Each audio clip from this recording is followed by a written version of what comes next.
65 రోజులు సభకు రాని ఎమ్మెల్యేలపై చర్యలేనా?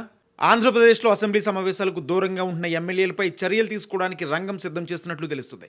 వైసీపీ ఎమ్మెల్యేలు సభకు రాకుండానే జీతాలు తీసుకుంటున్నారని అనేక సందర్భాల్లో స్పీకర్ అయ్యన్న పాత్రుడు ప్రస్తావించగా, జగన్ మాత్రం జీతం తీసుకోవడం లేదని, బట్ గవర్నర్ ప్రసంగం రోజున హాజరైనప్పటికీ అది హాజరుగా పరిగణించబోమన్నారు. వరుసగా 65 రోజులు సభకు రాకపోతే నోటీసులు జారీ చేస్తామని, ఈ విషయంలో కేంద్రం సహాయం కోరనున్నట్లు తెలిపారు. సభకు హాజరు కాని ఎమ్మెల్యేలపై చర్యలు తీసుకునేలా పార్లమెంట్లో చట్టం అవసరమని, దీనిపై లోక్సభ స్పీకర్ను సంప్రదిస్తామంటూ, మరోవైపు జగన్ కు ప్రతిపక్ష హోదా ఇస్తేనే సభకు వస్తామని వైఎస్ఆర్సీపీ ఎమ్మెల్యేలు పట్టుబడుతున్న నేపథ్యంలో ఆ హోదా ఇవ్వడం జరగదని స్పీకర్ మరోసారి స్పష్టం చేశారు. అయితే భారత రాజ్యాంగంలోని ఆర్టికల్ 193(b) ప్రకారం ఇటువంటి పరిస్థితుల్లో ముందుగా సభకు రాని ఎమ్మెల్యేలకు నోటీసులు జారీ చేసే అవకాశం ఉంటుంది. అవసరమైతే వారి జీతాలు, భత్యాలపై కూడా కట్ చేయొచ్చు. 2000 సంవత్సరంలో హర్యానాలో కొంతమంది ఎమ్మెల్యేలకు ఇలానే నోటీసులు జారీ చేశారు, కానీ చర్యలు తీసుకోలేదు.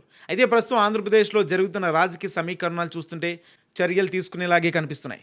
ఒకవేళ స్పీకర్ చర్యలు తీసుకుంటే ఈ వివాదం న్యాయపరమైన దిశలోకి వెళ్లే అవకాశాలు కూడా ఉన్నట్లు తెలుస్తుంది.